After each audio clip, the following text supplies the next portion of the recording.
سامعین آداب، یہ آکاشوانی پٹنہ ہے۔ اب آپ محمد تنویر علی سے علاقائی خبریں سنیے۔ نئی حکومت میں وزراء کے مابین قلمدانوں کی تقسیم کے بعد آج کئی وزراء نے اپنا عہدہ سنبھال لیا ہے۔ دیہی امور کے وزیر اشوک چودھری نے اپنا عہدہ سنبھال لیا ہے۔ اس موقع پر نامہ نگاروں سے بات چیت کرتے ہوئے انہوں نے کہا کہ یہ محکمہ عوام سے جڑا محکمہ ہے۔ جناب چودھری نے کہا کہ دیہی علاقوں میں سڑک ڈھانچوں کی ترقی اور اس کی توسیع ان کی ترجیحات ہوگی۔ وہیں دیپک پرکاش نے پنچایتی راج کے وزیر کا عہدہ حاصل کر لیا ہے۔ انہوں نے کہا کہ محکمہ کی پہلی ترجیح پنچایت سطح پر منصوبوں کے بہتر نفاذ اور حکمرانی کو مضبوط بنانا ہوگا۔ ادھر شریسی سنگھ نے بھی اطلاعات و ٹیکنالوجی وزارت کی ذمہ داری سنبھال لی ہے۔ وہیں کئی محکموں کے وزراء سوموار کو اپنے عہدے کی ذمہ داری سنبھالیں گے۔ وزیر اعلیٰ نتیش کمار کی قیادت میں نو تشکیل کابینہ کی پہلی میٹنگ 25 نومبر کو ہوگی۔ محکموں کی تقسیم کے بعد یہ میٹنگ انتہائی اہم سمجھی جا رہی ہے۔ میٹنگ میں نئی اسمبلی کے پہلے اجلاس کے طلب کرنے پر رسمی فیصلہ لیا جائے گا۔ ادھر خصوصی اجلاس کے پیش نظر پٹنہ کے ضلع magistrate doctor Tyag Rajan S M نے ضلع، سب ڈویژن اور بلاک سطحی سبھی افسران کی چھٹیوں پر فوری اثر سے اسمبلی اجلاس کے اختتام تک روک لگا دی ہے۔ کانگریس پارٹی کے سینئر لیڈر اور راجیہ سبھا ممبر اکھلیش سنگھ نے کہا ہے کہ اسمبلی انتخاب میں پارٹی کے خراب مظاہرے کا جائزہ لیا جائے گا۔ دہلی میں نامہ نگاروں سے بات چیت کرتے ہوئے انہوں نے کہا کہ شکست کے وجوہات کے سلسلے میں پارٹی قیادت سنجیدگی سے غور کر رہی ہے۔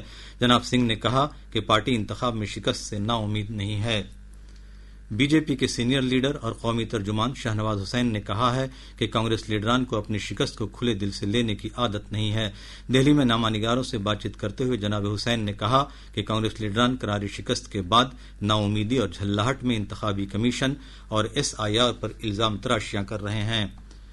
مرکزی حکومت نے ملک میں دہائیوں پرانے موجودہ لیبر لا کو سہل اور کارگر بنانے کے مقصد سے 4 نئے لیبر لا کو نافذ کر دیا ہے۔ پیمنٹ لا 2019، صنعت سے متعلق قانون 2020، سماجی تحفظ قانون 2020 اور کمرشل سیکورٹی، صحت اور ورک قانون 2020 نافذ ہو گیا ہے۔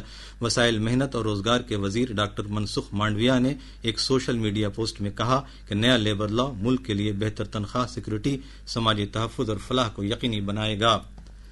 مرکزی حکومت نیشنل کیڈٹ کور این سی سی کی صلاحیت 17 لاکھ سے بڑھا کر 20 لاکھ کرنے کا منصوبہ بنا رہی ہے۔ دفاعی سیکرٹری راجیش کمار سنگھ نے 78ویں یوم این سی سی کے موقع پر نئی دہلی میں نیشنل سمر میموریل پر منعقد گلہائے عقیدت پروگرام میں کہا کہ نوجوان ملک کی ترقی میں اہم کردار ادا کر رہے ہیں۔ انہوں نے کہا کہ این سی سی کے director general lieutenant general Virendra Vats نے بتایا کہ ملک بھر کے 700 زائد اضلاع میں این سی سی کیڈٹ ہیں اور ان میں 40% کیڈٹ خواتین ہیں۔ محکمہ تعلیم نے ریاست کے سبھی پرائیویٹ اور سرکاری تعلیمی اداروں میں آوارہ کتوں کے داخلے پر روک لگانے اور حفاظتی اقدامات کرنے کے لیے رہنما اصول جاری کیا ہے۔ اس رہنما اصول کے مطابق ادارہ احاطے میں کتوں کو کھانا دینے پر پوری طرح پابندی لگا دی گئی ہے۔ احاطے میں اسے روکنے والے بورڈ لگانے کی ہدایت بھی دی گئی ہے۔ ساتھ ہی بچے ہوئے مڈ ڈے میل کا نپٹارہ محفوظ طریقے سے بھی کرنے کو کہا گیا ہے۔ اس کے علاوہ 8 ہفتے کے اندر سبھی تعلیمی اداروں کے احاطے کی حصار بندی کرانے کے احکامات بھی جاری کیے گئے ہیں۔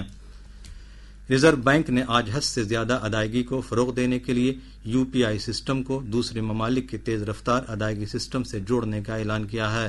یہ پہل کراس بارڈر پیمنٹ کو بڑھانے کے لیے G20 روڈ میپ کے ساتھ جڑا ہوا ہے، جس میں سستے، اہل، زیادہ شفاف اور بیرون ملک سے بھارت میں آسان طریقے سے پیسہ بھیجنے پر توجہ دی گئی ہے۔